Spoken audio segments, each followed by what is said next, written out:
Hi, Kristin Kaufman here. I'm coming to you live from Hot Springs, Arkansas, where I have been working for the last several weeks.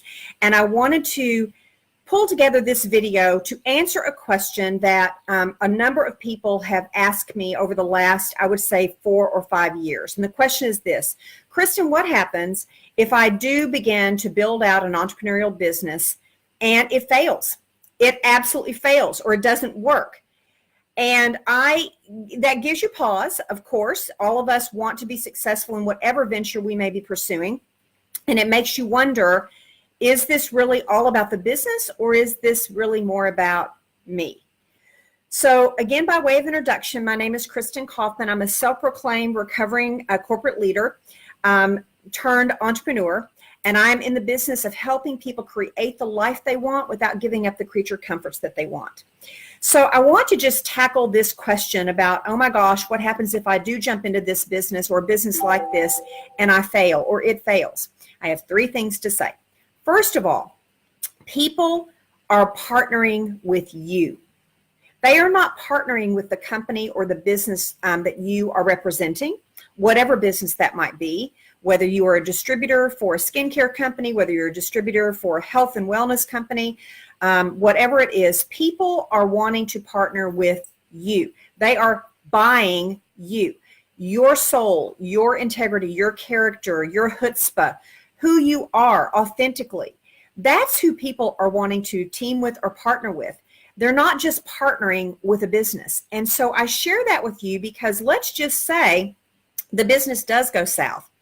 That doesn't mean you're going south. That just means that the business that you happen to embark upon at that particular time did not manifest into the reality that you had hoped it would. That does not mean that you are a failure. It does not mean that you personally as a business owner or as an entrepreneur are a failure. It just means that the vehicle that you chose at that time did not manifest into what you had hoped it would manifest. But that does not equate to us failing, okay? So that's the first thing. You are your asset. You are what people are buying. And last time I checked, we own that. No one else owns that. We own how we show up, how we engage, who we are, how we treat other people, how we represent what it is that we do for a living and in life. So that is our responsibility. In fact, I will go so far as to say it is our sacred responsibility to be the most authentic Kristin Kaufman that I potentially can be, and want to encourage that with other people. So that's the first thing. The second thing that I wanted to say, and I was looking down because I want to make sure I get these two together. When you're building a business of any kind, there are 2 things that we own above and beyond everything else. One is our resiliency. So when we are, in fact, pushed down, rejected, people don't believe what we're trying to represent, we own our resiliency. No one else does. So it can either be a paralyzer or a catalyst when we are rejected. And I like to say, we pull ourselves up. We own, when people say no to me, or they think that I've lost my ever-loving mind, which, believe it or not, has happened more than I would care to admit when I became an entrepreneur, because I had jumped off this corporate leadership train that I was on to create this new arena that I'm in now. A lot of people thought that was folly. And so therefore, it could have either been a psych out, it could have psyched me out, or it could be a catalyst for me. And it did absolutely become a catalyst for me. I was bound and determined to create the life I wanted, doing what I wanted, and having it tied to something greater than myself, which of course is my definition of alignment. Alignment, loving what you do, being good at it, and having it tied to something greater than yourself.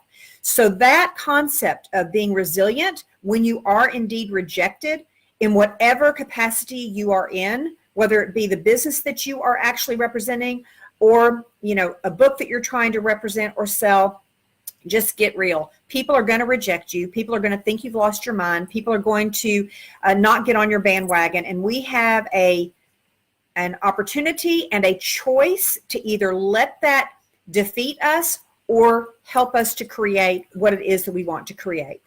And the third and final point that I wanted to end with, relative to, gosh, if I'm attempting to build this business and it fails, what do I do?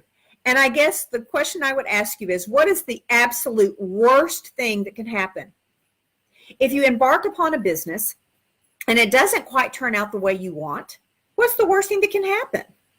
And when you put it into that perspective, again, it gives you levity and perhaps some balance as far as how we will move forward in the next week, the next month, the next year, to continue to either build out what it is that I'm trying to create with the vehicle that I chose or another vehicle. Because at the end of the day, I'll end with what I started with. People are choosing to partner with you. You, not the company that you're representing, although that is clearly could be a possibility and a aspect of it. People are wanting to partner with people they like, know, and trust. So if you have a conviction about what it is you're doing, you are thoughtful, you have a reputation of being a thoughtful business person, someone who is measured in their approach, someone who lives their life with integrity and always wanting to do the right thing, embracing that golden rule, doing unto others as you would have them do unto you, people will want to partner with you. So regardless of what happens to the vehicle that you might be representing at the time, what you have to offer will never change unless you make the decision to deviate from what it is that you want to be and how you want to be seen. So with that, again, my name is Kristin Kaufman, and I'm in the business of helping people create the life they want without giving up the creature comforts that they want. And yes, that absolutely is possible. So if you're interested in maybe having an additional conversation with me, I would love nothing more. It's what gives me my joy. And I would love to hear from you. You can either comment below or you can go to partnerwithkristin.com. Read some more about me and one aspect of my life and my business, and we could go from there. So make it a great day. Create the life you want. It is simple as making a choice. And once that choice is made, you're on your way.